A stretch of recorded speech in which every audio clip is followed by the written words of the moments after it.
Welcome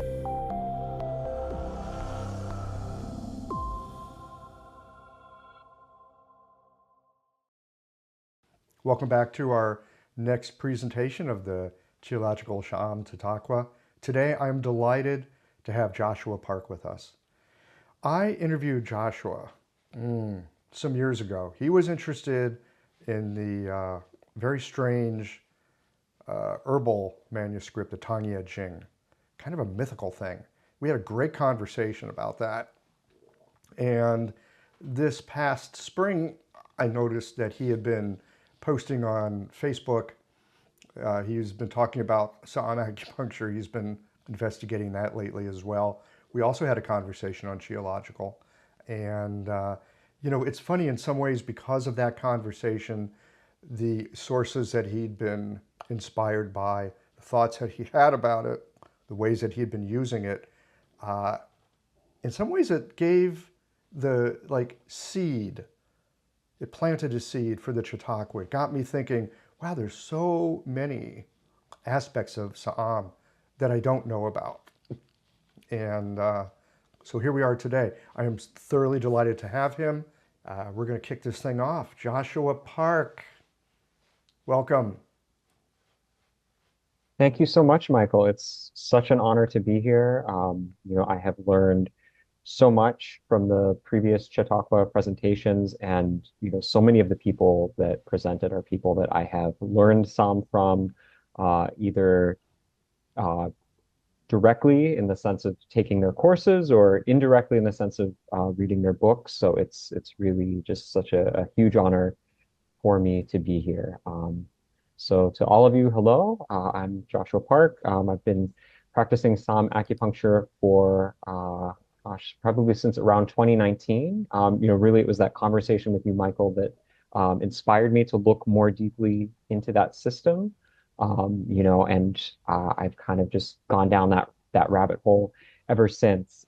So I used to practice in an integrative setting in a hospital. I was there for about 4 or 5 years.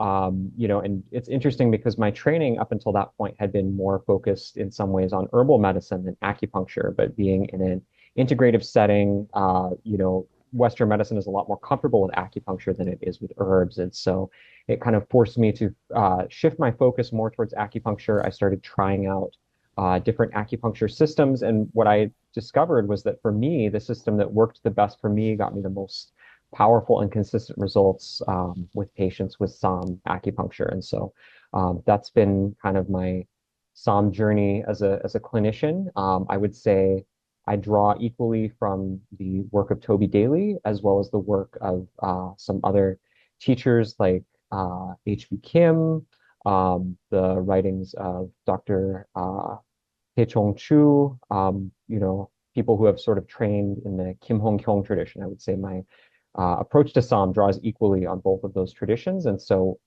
as we've heard from presenters that are aligned with those different traditions, my hope is that this presentation kind of brings those streams together a little bit, looks at some direct interaction between them, and hopefully can be useful for you in terms of applying some of those ideas in clinic.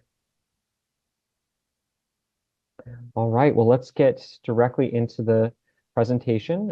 So the title of today's presentation is Cultural, Classical, and Clinical Contexts for Saam Acupuncture. And so that's sort of a general outline. We're going to cover a lot of material in this presentation. Some of it may seem a little bit disconnected, a little bit disparate, but I promise you it does all fit together. There's going to be some common threads that link the three sections of the presentation together. So we're going to begin by looking at the context of Saam acupuncture in terms of how Saam acupuncture fits into what we might term Korean medicine, and really what is Korean medicine as distinct from, say, Chinese medicine or other forms of East Asian medicine. We're then going to be looking at the classical context of Saam acupuncture. Where does Saam acupuncture as a system sit in relationship to the classical texts of Chinese medicine, East Asian medicine? And then lastly, we're going to be looking at the clinical context of Saam acupuncture. Specifically, we're going to be looking at Kim Hong Kyung's mind path meridian theory and its clinical applications. We're going to be looking a little bit at the history of that as well.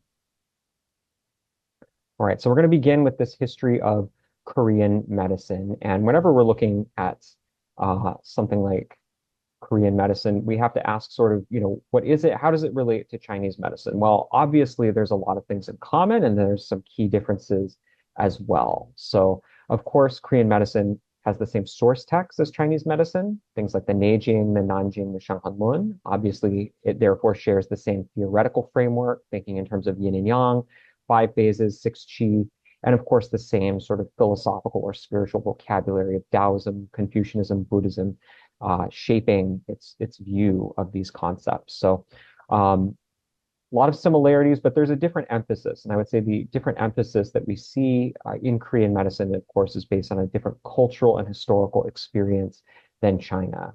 And that emphasis that we see in different systems of Korean medicine, I think helps to explain some of the peculiarities of Saam acupuncture as well. There's certain features of Saam acupuncture that we see in other systems of Korean medicine. And so in this portion of the presentation, we're going to kind of tease out what those are and see the commonalities between Saam and Korean medicine as a whole. So where do we begin in terms of discussing Korean medicine? Well, I would say sometimes the best place to begin is at the beginning. And so what is the beginning of the Korean people or the Korean culture? So going as far back as we can, we have this mythological story that in ancient times, emissaries from the heavenly realm begin to interact with human beings in Northern Asia, start teaching them things about civilization, how to grow crops, how to build houses, how to really live as human beings in some kind of culture or civilization. And during this time, some of the animals notice this. And so they ask the emissary of the heavenly realm, the divine king Huangdi, they say, hey, it seems like you've got a good thing going with the humans. We would like to become human as well. It's two animals that ask this, a bear and a tiger. So Huangdi says to the bear and the tiger, you can become human. The way you do it is if you can survive living in a cave for 90 days or 100 days, living off of nothing but mugwort and garlic, you will transform into human beings. And so the bear and the tiger both really want to become human, and they say, that sounds, we can do this, let's do it. Well, the tiger is not able to do it. Of course, the tiger is all about that carnivore diet, so it's not able to really live off of a diet of garlic and mugwort. But the bear is really determined. She really wants to become human. And so she does it. She survives in a cave, a dark, cold cave for 100 days, living off of mugwort and garlic. And at the end, when she emerges, she's a human being. She's given the name Ongnyo, which means bear woman. And Huangdi is so impressed with this that he ends up marrying her. They have a son named Tangun, and Tangun is the ancestor of the Korean people. He founds the first Korean kingdom, known as Choson, and then in later times, Ko-Choson, ancient Choson, to differentiate it from the dynasty that bears the same name thousands of years later. And so why do I start with this mythological, this really totemic mythological story of the Korean people? Well, I start with it because I think if we look at the story, we can actually see the basics of East Asian medicine, which is all about balancing yin and yang, is deeply interwoven in this story, right? We have the yin and yang contrast between the cold, dark, damp cave, yin, and then these hot, spicy, pungent herbs, mugwort and garlic. And the balancing of that cold, damp environment with the pungent herbs, what is that but the balancing of yin and yang? And so really what the story tells us is that medicine and culture are inseparable, and that Korean medicine and Korean culture in particular are inseparable. They are both about the balancing of yin and yang. If we even look at the flag of Korea, that's what we see. We see the yin and yang symbol in the center. We see the trigrams for heaven and earth, fire, and water surrounding it. So what this flag tells you is this is the flag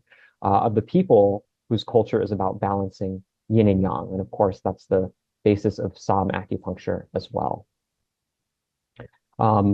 Continuing with sort of really early references to Korean medicine, if we look in the Neijing, chapter 12 is very interesting. It talks about medicine coming from different directions.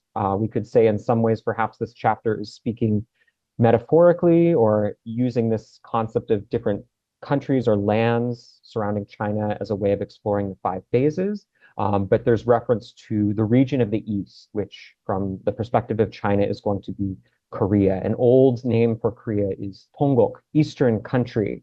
And so when it talks about the region of the East, very likely it is talking about modern day Korea. And it talks about how stone needles, a kind of precursor to the acupuncture needles that we use today and that are described in the Neijing, originated in the East. And so I think that's worth noting here, that some form of acupuncture goes back very far in Korea. These stone needles, it seems, were originally used for treating abscesses and boils, and it's believed that out of that practice, acupuncture evolved.